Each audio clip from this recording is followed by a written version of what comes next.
ធ្វើទុកហើយបៀតបៀនត្រូវគេធ្វើបាបដោយព្រោះភៀមជាគ្រឹះស្ទៀននោះអ្នកនឹងបានប្រពោមិនខានព្រោះព្រះវិញ្ញាណគង់នៅជាមួយនោះអ្នកនឹងបានប្រពោមិនខានព្រោះព្រះវិញ្ញាណគង់នៅជាមួយទួត្រូវអត់ឃ្លានត្រូវបៀតបៀនខ្លាំងក៏ដោយទួត្រូវលំបាក់ត្រូវគ្រោះថ្នាំងខ្លាំងក៏ដោយព្រះគ្រីស្ទទ្រង់ឈ្នះលោកីរួចហើយកុំភិនភ័យឡើយទ្រង់ជួយឲ្យឈ្នះព្រះគ្រីស្ទទ្រង់ឈ្នះលោកីរួចហើយ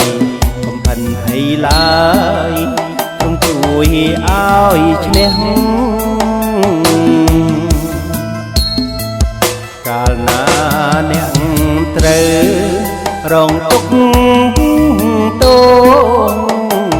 ព្រោះព្រះគ្រីស្ទចូលមានអំណរហើយត្រេកអរដោយបានឈ្នះភួងជ័យបំរុងទុកឲ្យធំណាស់ក៏ភ្លឺត្រចាំងនៅឋានសួគ៌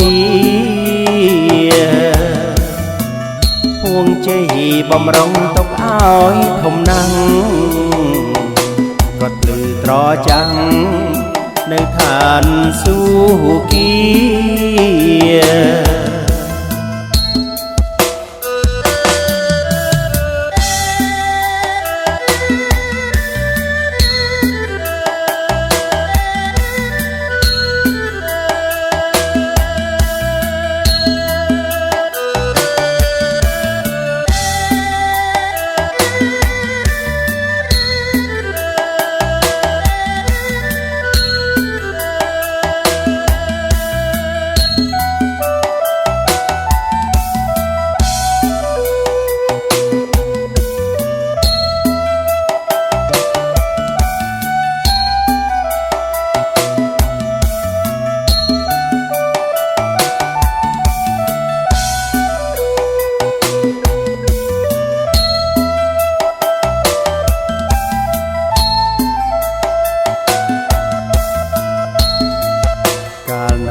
ត្រូវ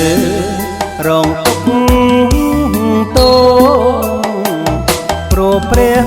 គ្រីស្ទចូលមានអំណរហើយត្រេកអរដោយបានឈ្នះភួងជ័យបំរុងទុកឲ្យធំណាស់ភ្លឺត្រចាំងនៅឋានសួគ៌ភួងជ័យបំរុងទុកឲ្យធំណាស់ក៏ភ្លឺត្រចាំងនៅឋានសួគ៌